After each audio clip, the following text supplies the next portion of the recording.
சரி, ஃபோக்கஸ் அப்படின்னா என்னன்னு பார்ப்போமா? எல்லாரும் ஒரு நிமிஷம் கண்ணை மூடுங்க. எல்லாரும் கண்ணை மூடுங்க. நான் ஒரு சில விஷயங்கள் சொல்றேன், இது உங்களுக்கு தெரியுதா அப்படின்னு பாருங்க. ஒரு ரோஜா பூ இது தெரியுதா? ஒரு பிரியாணி, சிக்கன் பிரியாணி அப்படியே லெக் பீஸோட இருக்குது. ஒரு சிங்கம்,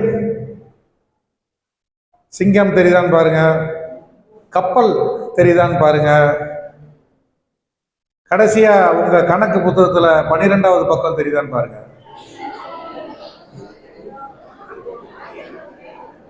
ஓகே, எல்லாம் ரிலாக்ஸா கண்ணை தரங்க. இப்ப அந்த ஃபோக்கஸ் அப்படிங்கிற ஒரு விஷயத்துக்கு வந்து நான் ஆன்சரே சொல்ல தேவையில்லை, உங்களுக்கே தெரிஞ்சிருக்கும். ஏன்னா அந்த ஆன்சர் வந்து சிரிப்பு சிரிப்பா வருது இல்லையா? ஏன்னா கணக்கு புத்தகத்துல 12வது பக்கத்தை கேட்கிறான்னு சொல்லி. சரி, சிங்கத்தை நேரில் பார்த்தவங்க கை தூக்குங்க. யாருமே இல்லை, நீங்க நேரில் பார்க்கல. ஆனா சிங்கம் எல்லாருக்கும் தெரிஞ்சா? கண்ணை மூடிட்டு சிங்கம் தெரிஞ்சா இல்ல சிங்கம் படம் சூர்யா தெரிஞ்சா?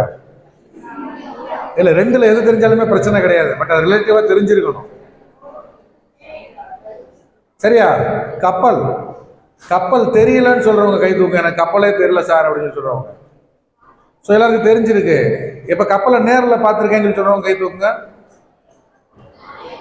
கப்பலை நேரில் பார்த்துருக்கீங்க. Very good, thank you. ஸோ நீங்க நேரில் பார்த்த விஷயமும் கண்ணை மூடுனா உங்களுக்கு தெரியுது, நேரில் பார்க்காத விஷயங்களும் தெரியுது. ஆனா ஒரு வருஷம் பூரா வந்து கணக்கு புத்தகத்தை பார்த்துட்டு தான் இருக்கிறீங்க.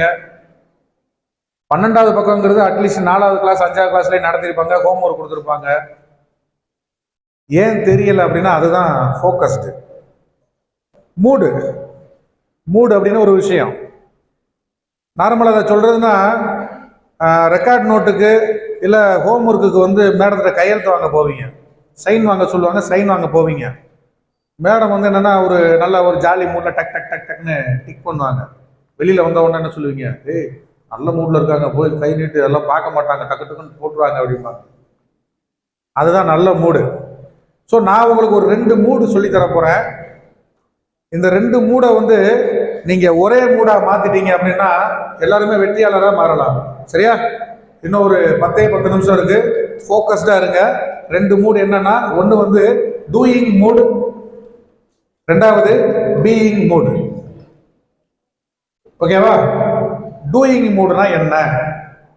நான் சைக்கிள் ஓட்டிட்டு இருக்கிறேன், இதுதான் டூயிங் மூடு.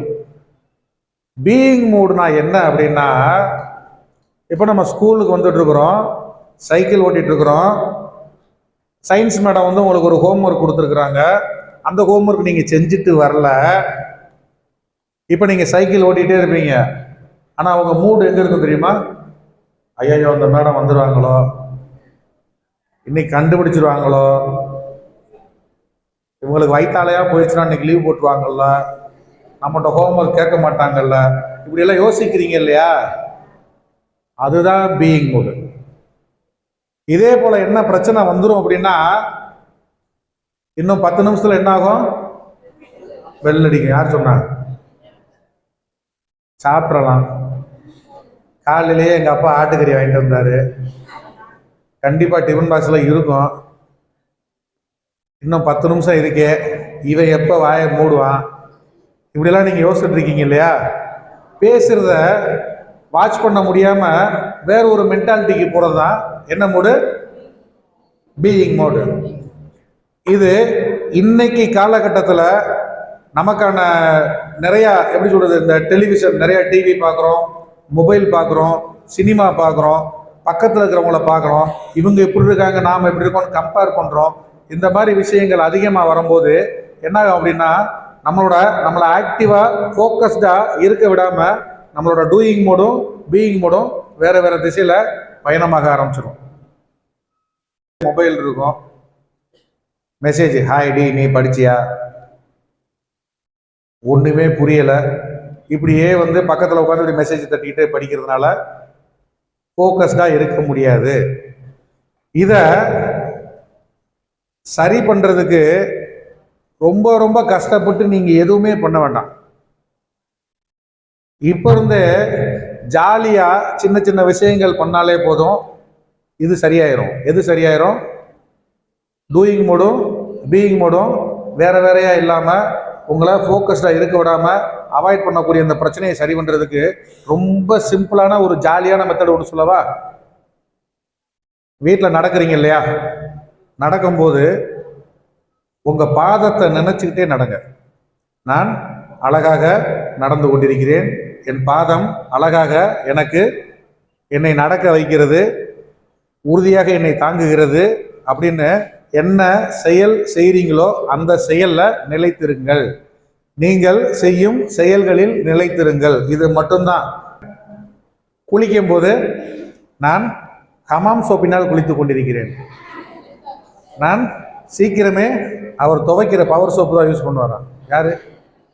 சவுண்ட் வந்து செய்கிட்டு இல்லை. சரி, நான் ஹமாம் சோப்பு போட்டு குளித்து கொண்டிருக்கிறேன்.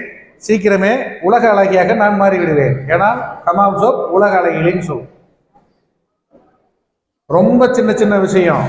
இதெல்லாம் செஞ்சா சரியாகுமா அப்படின்னு கேட்டீங்க அப்படின்னா நிச்சயம் சரியாகும். இதை அனுபவிச்சு பாருங்க.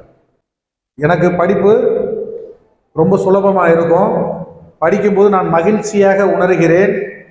ஒரு நிமிஷம் நினைச்சு பார்த்துட்டு உங்கள் புக்கை எடுங்க.